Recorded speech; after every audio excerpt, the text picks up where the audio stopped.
Okay, I'm super excited to talk about this project. This is a G-scale elevated railroad that we're working on in my backyard.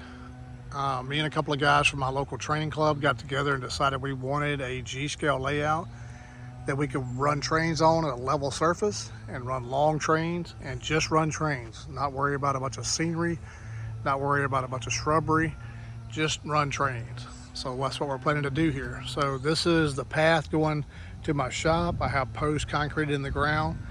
This will house a couple of bridges that you can lift out.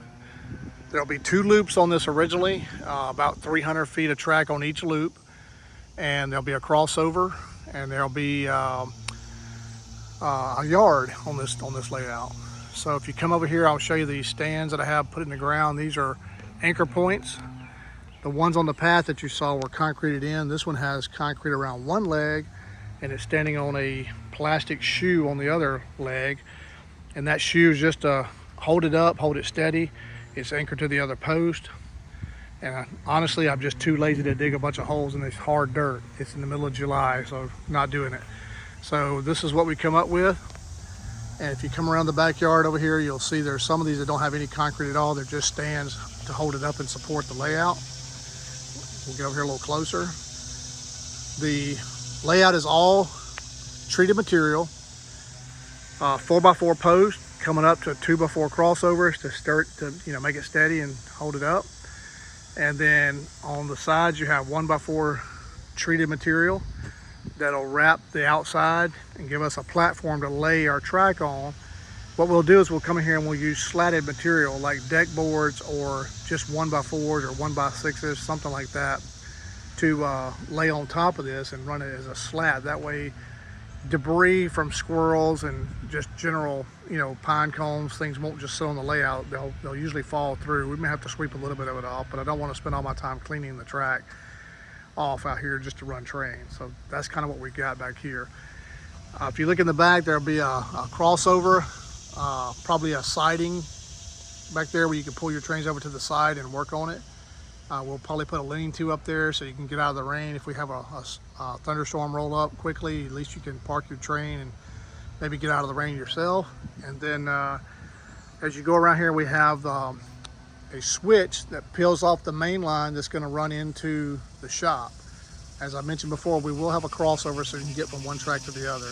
Most of my trains and one of my other friends runs off a Blue Nami, but we will have this where you can run a conventional DC train off of it. The little garage door here is a chicken coop door that's designed to come on when chickens get near it, or you can set timers, or you can use a remote. We're going to use the remote. So that remote will just allow this door to come open. You can see it's kind of corrugated plastic. It looks remarkably like a real garage door. And this is where the inside yard will be, and it'll come out of here and connect to the track. So we'll go inside and show you that. So this railroad, I'm naming it the Purple Creek Central because this behind me is Purple Creek. I've lived here for a number of years, and Purple Creek runs through the middle of this town, and a lot of things in this town are named Purple Creek. And it just has a good ring to it for me, so I used the Purple Creek Central as my logo. I designed this logo and printed it on a 3D printer. Actually a Bamboo Labs color 3D printer, which I highly recommend. That's my logo, that's my dirty window, and I'll take you inside and show you the inside of this layout here with the yard.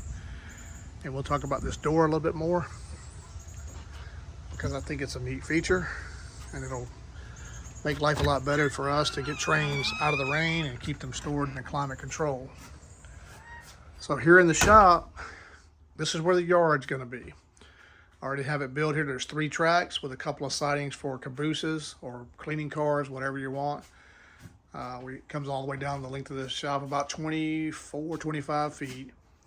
Stage your train in here. You can have it back out of the shop, or you can have it pull out frontwards, forward. And then the little doors over here. And again, I can let it up with the remote. On top of the little door, I have a fan. It's a little cheap Walmart fan. It's designed to stand up and oscillate on the front louvers. But I have the louvers set to the stop position. You can set the fan to 2 or 3 on the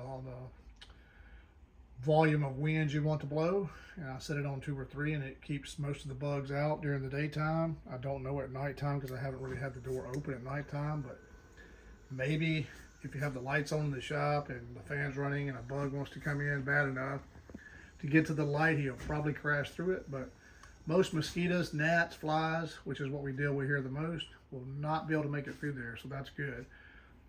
And I can always go with a more powerful fan if they do make it through. But this is what's going on inside the shop. And we have a little workbench area set up over here. It's kind of filthy in here right now, but you get the idea. Work on trains, run trains, work on trains again. That's how it works. All right, I hope you guys enjoyed the video. Thank you for watching.